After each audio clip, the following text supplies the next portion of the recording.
ఉన్న యుద్ధాలు ఆగుతున్నాయనుకుంటే కొత్త యుద్ధాలు పుట్టుకొస్తున్నాయి. ఓ పక్కన ఇరాన్ ఇజ్రాయెల్ వార్ ఆగింది. ఇజ్రాయెల్ హమాస్ వార్ ఆగింది. సంతోషం అనుకున్నాం. రష్యా ఉక్రెయిన్ యుద్ధం ఆగే దశకి చేరుకుంది. ఈ లోపల నిన్న రష్యా వెళ్ళి ఉక్రెయిన్ మీద భారీ అటాక్ చేసిన ఉక్రెయిన్ రిటాలియేషన్ అటాక్ రేపో మాపు చేయొచ్చు, కానీ కంటిన్యూస్ యుద్ధం చేసే పరిస్థితి లేదు. త్వరలో శాంతం ఆగుతుంది, కానీ ఇంకా అప్పుడప్పుడు అటాక్స్ అయితే జరుగుతుంటాయి. కానీ పెను యుద్ధం ఆగింది అనుకున్నాం. ఇప్పుడు మరొక యుద్ధం ఆరంభమైంది. మన పాకిస్తాన్ ఆఫ్ఘనిస్తాన్ యుద్ధం ఆగింది అనుకుంటే ఇప్పుడు థాయిలాండ్ కాంబోడియాల మధ్య యుద్ధం. వాస్తవంగా వీళ్ళిద్దరి మధ్యన ఉద్రిక్త వాతావరణం గత కొన్ని నెలలుగా సాగుతోంది.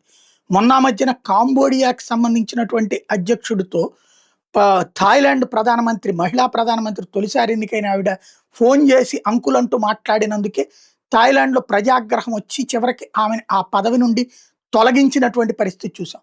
ఆ తర్వాత ఇప్పుడు వచ్చినటువంటి ప్రధానమంత్రికి ఇక తన సత్తా చూపించుకోవాల్సిన అవసరం ఏర్పడింది. జాతీయ భావం విపరీతంగా పెరిగిన సందర్భంలో కాంబోడియా మీద దాడి చేసి చూపించాల్సిన పరిస్థితి వచ్చిందనుకుంటా.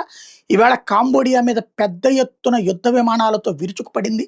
ఆయుధ స్థావరాలు అట్లాగే వాళ్ళకి సంబంధించినటువంటి పవర్ సెక్టార్ మీద విరుచుకుపడింది థాయిలాండ్ సైన్యం.